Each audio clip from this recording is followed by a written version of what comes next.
A thread by Thomas Wichter at social.quadvirum.com. Did I write a thread on the traditional three-act play, which virtually all forms of entertainment follow? If so, I apologize for repeating myself. The days are a blur. Here's a three-act play. Act 1, meet the protagonist. Act 2, the protagonist faces disaster and seems to lose everything. Act 3, the protagonist turns it all around and triumphs. Now, of course, there are variations, but I'm talking about stories that really grip us. The reason otherwise good movies fail is that they subvert the three-act format. No Country for Old Men, for example. The story itself didn't matter.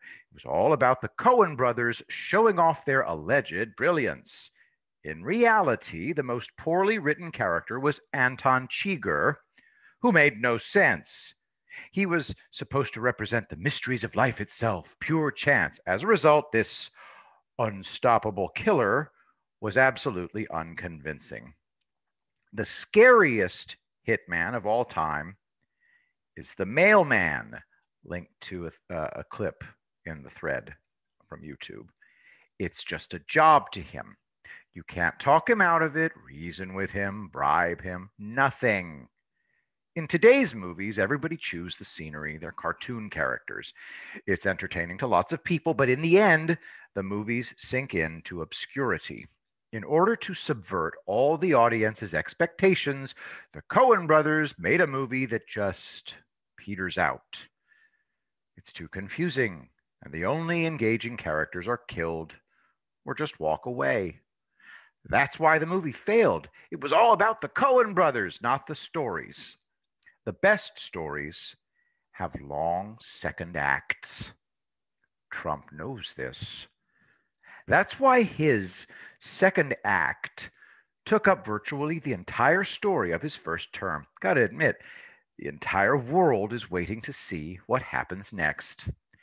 And when the protagonist turns it all around with sheer brilliance and courage, he wins over virtually the entire audience. We all love heroes. What I learned from a professional editor is that a good story, regardless of the topic, relies on tension. That's what keeps people reading or watching. They must see what happens next. That's why everybody hates all these leftist movies where female protagonists effortlessly defeat everyone and everything. There's no tension, and the characters are utterly incapable of engaging us. Trump created the character of President Trump. It's not the real man. It's the real man exaggerated.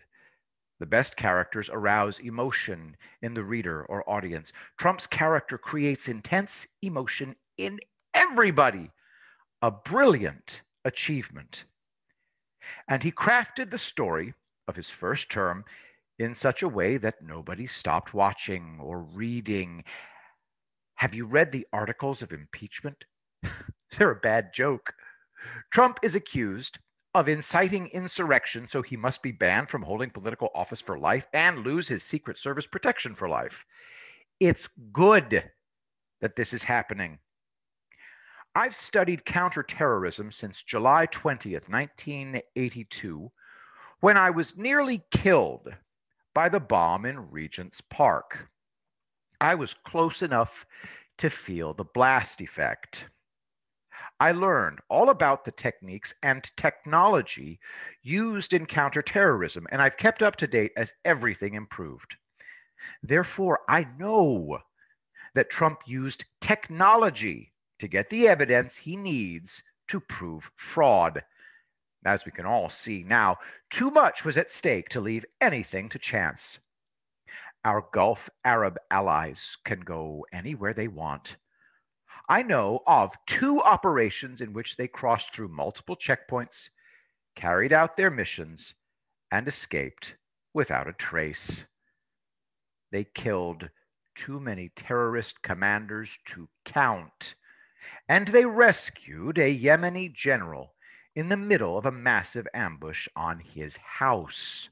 I can surmise how they did that.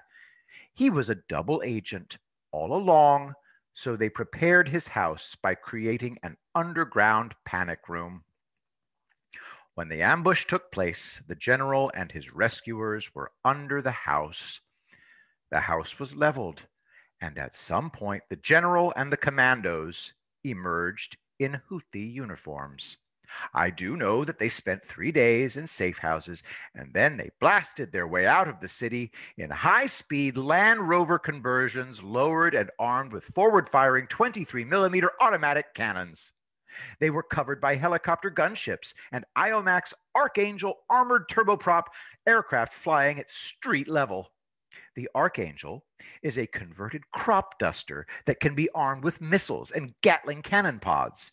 They blew through 24 checkpoints and were out of the city in minutes. The Gulf Arabs spent about $7 trillion on Israeli weapon development. Both countries now use these weapons. I know that rods from God are now operational and have been used in combat. But as I said before, it's the cyber and intelligence gathering capabilities that are even more vital. We have all that technology. Therefore, we have all the evidence. Trump's third act begins when he reveals it. And that's the story of Donald J. Trump's first term as president. Trump's second term is all about kicking ass. He already took the names. I will be the greatest president that God ever created.